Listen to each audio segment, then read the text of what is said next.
Christina from Creations with Christina. We're going to be going over the last part of the tools features, so I'm just going to go ahead and head on over to the page that we need to be on, and that's going to be this page right here.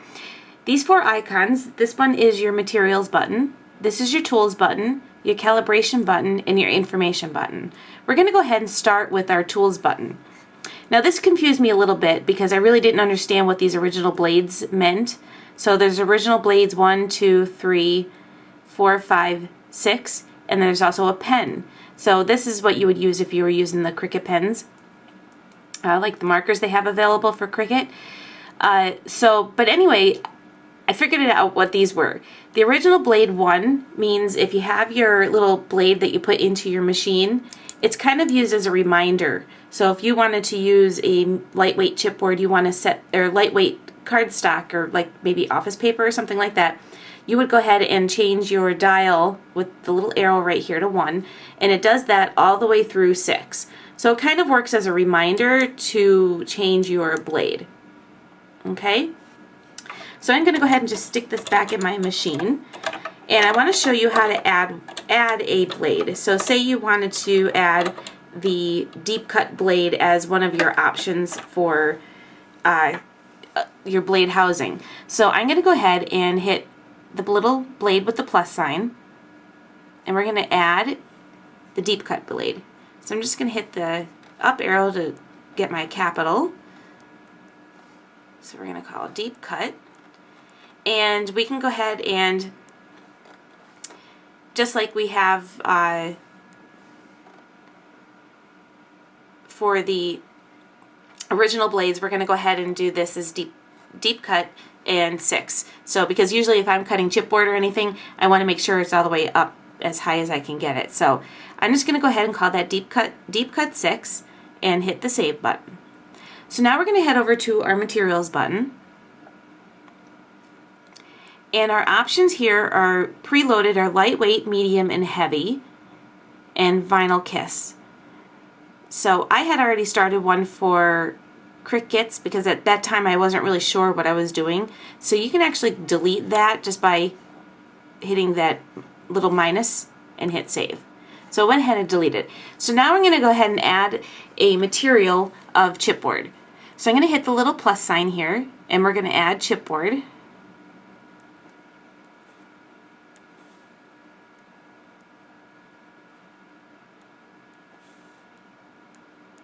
Okay, and we're going to hit save. And with our chipboard, we want to go ahead and select this to be the deep cut 6, and we can change this so the speed maybe is a little slower. So I'll set that on 3, and we want this to be at 6, which is or at 5, which is the deepest pressure. And that right there, the deep cut 6, is a reminder to change if we were using the deep cut blade, to change this to 6. And then we can also add this to be multi-cut. So say we want a multi-cut 3. So we go ahead and hit save, and then we hit save again. And now when we go back to our home button, and I'll have to add an image so I can get into the cut feature. So I'm just going to add an image, and I'm going to hit cut. And now what you do is you can choose between, so your medium weight tells you that you want to use your original blade at 6. Your heavy weight says the same thing. I may have accidentally changed that though. And then your chipboard will say you're going to use chipboard with the deep cut blade set at number 6, and it's already saved all of your settings. Okay, so let me go back because I want to show you, there's one I'd like to add for myself, which is I like to use paper tray ink cardstock. So I'm going to go into my materials button, and I'm going to add a new one, and I'm going to call this paper tray ink. So I'm just going to do capital P. Nope, I gotta go with Backspace. I forgot to turn my shift off there. So paper, space, and I'll just call it paper tray. Okay, so for my paper tray ink cardstock, I usually go with the blade of about 5. My speed, I usually keep it up pretty high. unless I was doing, and I can always change these later as I'm cutting. If I'm cutting something that's a little bit more intricate and I want to slow it down a little bit, I could do that in the cutting phase. And then for my blade depth, I also keep, or blade pressure, I also keep that at 5. And then I'm going to turn my multi-cut down to 1. So I'm going to go ahead and hit save.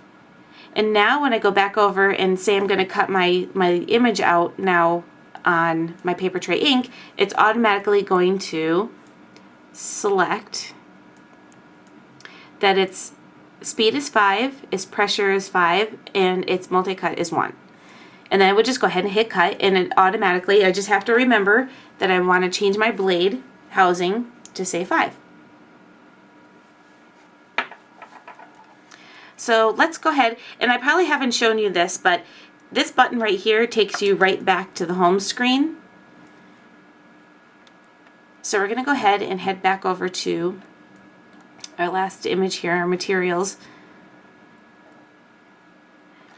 So that is all of them. If you wanted to delete one, so say I wanted to delete this chipboard, I'm just going to go ahead and hit the minus sign and hit save. And now chipboard is no longer an option on my drop down here.